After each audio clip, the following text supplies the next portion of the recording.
Le président algérien en Turquie depuis dimanche, 3 journées de visite officielle où il y a peu à attendre des déclarations officielles et beaucoup à espérer des entretiens qui se déroulent dans les palais du Bosphore. Il s'agit de se parler pour jauger les positions mutuelles, puisque la guerre en Ukraine rebat les cartes du jeu euro-méditerranéen. Il est nécessaire d'évoquer, par exemple, les grandes routes de l'énergie.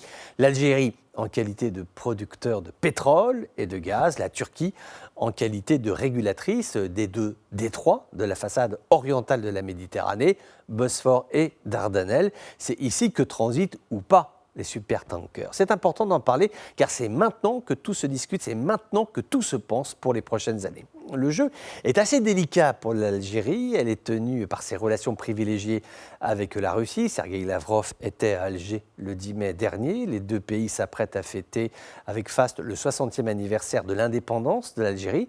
Maintenant, le chemin choisi par le président Poutine en Ukraine est hautement périlleux. Le Pentagone commence à dire que la victoire est possible contre Moscou.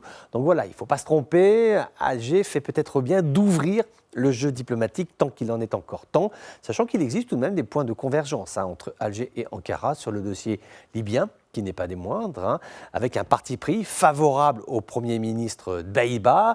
La Turquie, on savait, l'Algérie, c'est quand même plus récent, ce qui a créé l'ire de Fatih Bachaka à Tobrouk. Et ce point-là mérite toute notre attention parce que ça fait Alger, Ankara et Tunis. On se souvient de cet incident le mois dernier, quand le palais de Carthage a demandé à Fatih Bachaka de cesser ses activités politiques sur le sol libyen et de partir, une prise de position très claire en faveur de Dbeibeh de la part de Kais Saied, qui l'année dernière, on s'en souvient, avait fait le voyage à Tripoli. Et donc si ce triptyque Alger, Ankara, Tunis, il venait à se confirmer sur le dossier libyen, cela vraiment mériterait toute notre attention. Dernier point, l'Afrique sahélo-saharienne, pour l'Algérie, sa frontière sud, et la Turquie, un continent de soft power. Peut-on s'attendre à une coordination entre les deux pays ? C'est peu vraisemblable.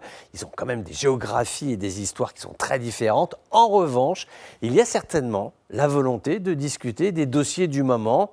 La France, que va-t-elle faire au Sahel? Que va-t-elle devenir?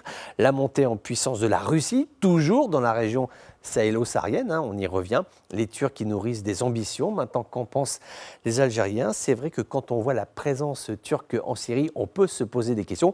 Et justement, se poser des questions, c'est ce que les deux pays ont décidé de faire.